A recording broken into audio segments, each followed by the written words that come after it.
मैं Kamlesh Khurana MADT live class के साथ आज फिर से आपके साथ उपस्थित हूँ और आपका लाइव क्लास में स्वागत है। कल हमने पढ़ा संज्ञानात्मक विकास का सिद्धांत और जिसमें वो किसका था, जीन पियाजे।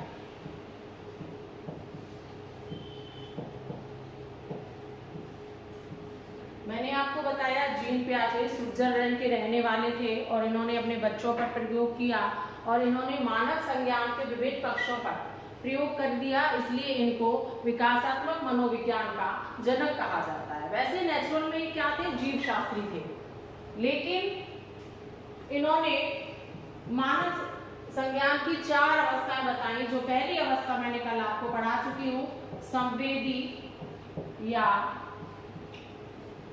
पेशीय अवस्था, जिसका समय था 0 से 2 वर्ष। दूसरी अवस्था जिसको हम आज पढ़ेंगे, उस अवस्था का नाम है पूर्व संक्रियात्मक अवस्था। इसका समय माना गया है 2 से 7 वर्ष। पूर्व संक्रियात्मक अवस्था जो होती है उसका समय है 2 से 7 वर्ष और इसमें बालक में क्या क्या परिवर्तन आ जाते हैं, वह शब्दों, प्रतीकों, चित्रों आदि का प्रयोग करने लग जाता है। प्रयोग करने लग जाता है। जैसा कि हमने पहले पढ़ा, संवेदी या पेशीय अवस्था में बालक इंद्रियों द्वारा ज्ञान प्राप्त करता है, यानी किसी चीज को स्पर्श करके, पकड़ के उसको ज्ञान होता है। लेकिन पूर्व संक्रियात्मक अवस्था में वह शब्दों, प्रतीकों, चित्रों आदि के प्रयोग करने लग जाता है। इसलिए इसको इसका अंतःप्रज्ञा काल भी कहा जाता है। प्रज्ञ काल कहा जाता है। अंत यानी अंदर।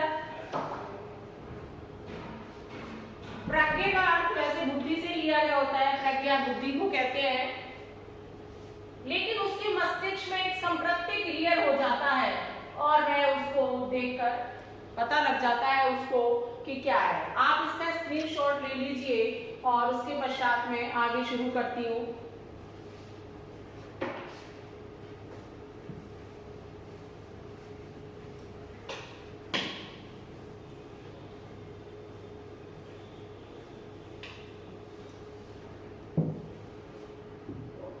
वह पड़ोसी बच्चों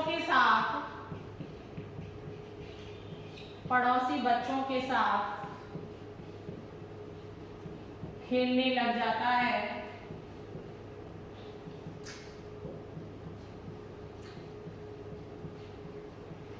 उसमें अनुकरण की प्रवृत्ति उत्पन्न हो जाती है।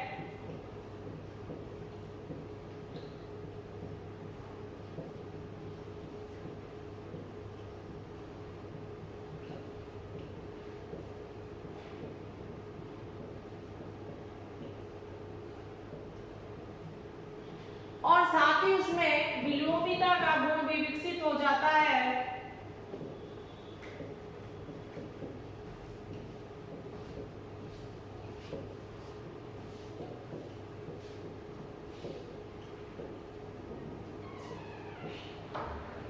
चित्र बनाना तो उसको आ जाता है, लेकिन वो सीधे तरीके से नहीं, प्रॉपर वे से चित्रों का निर्माण नहीं कर सकता।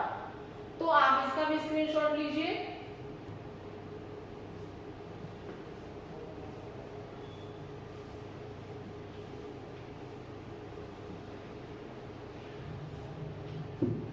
अगला जो हमारा तीसरा चरण आता है वो आता है मूर्त संक्रियात्मक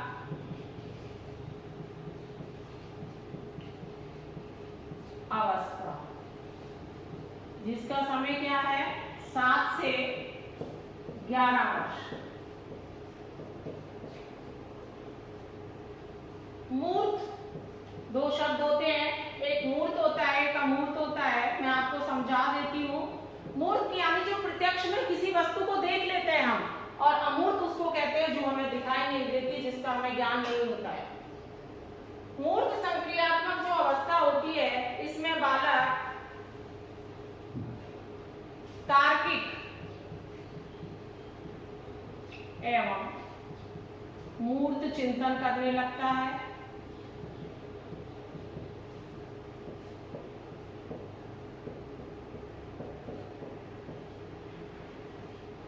आकार, भार, क्रमबद्धता आदि का ज्ञान हो जाता है।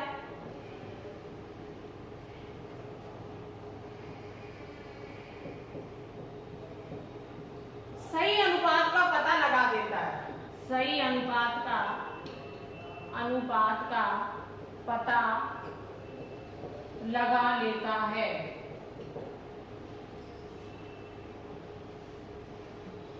जो पूर्व संक्रियात्मक अवस्था थी, पूर्व संक्रियात्मक अवस्था में वह सही अनुपात का पता नहीं लगा सकता था। जैसे फॉर एग्जाम्पल है, एक सर्किल में इतनी सारी रुई रखी है और इसमें 1 kg इसके अंदर कॉटन है और इसमें ½ kg लोहा रखा है। लेकिन बालक बड़े सर्किल को देखकर ये सोचेगा कि इसका वेट ज्यादा है, उससे पूछा जाए तो, जबकि वेट किसका ज्यादा होगा, इसका। लेकिन जब मूर्त संक्रियात्मक अवस्था में बालक आ जाता है तो उसको सही अनुपात का पता लग जाता है कि क्या तो भारी है और क्या वेट में कम है, क्योंकि उसको भार की जानकारी हो जाती है, आकार की जानकारी हो जाती है। उसको आरोही एवं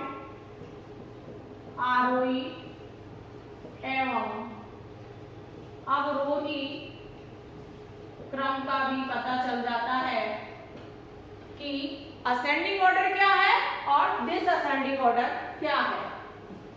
तो मैंने आप इसका स्क्रीनशॉट लीजिए। मैंने आपको 3 अवस्थाएं पढ़ाई। पहली अवस्था बताई थी संवेदी पेशीय अवस्था,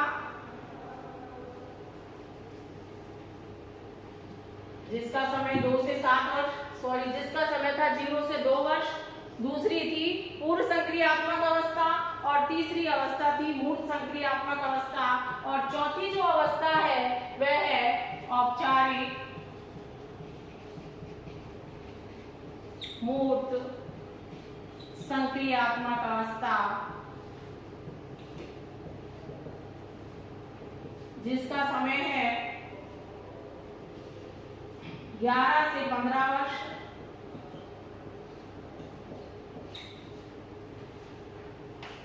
इसमें बालक क्या होता है, मूर्त चिंतन के साथ अमूर्त चिंतन भी करने लग जाता है। अमूर्त चिंतन, इसीलिए इसको अमूर्त चिंतन की अवस्था भी कहा गया है। अमूर्त चिंतन की अवस्था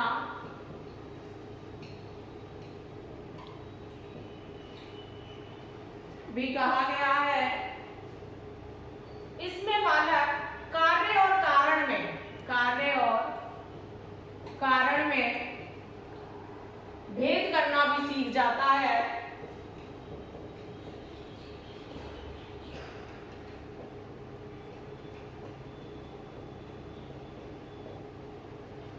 निर्णय, मनन, चिंतन तथा समस्या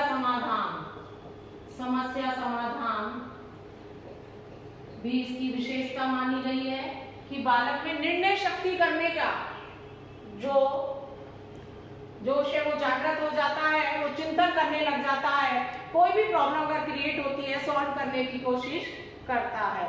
आप इसका स्क्रीनशॉट लीजिए।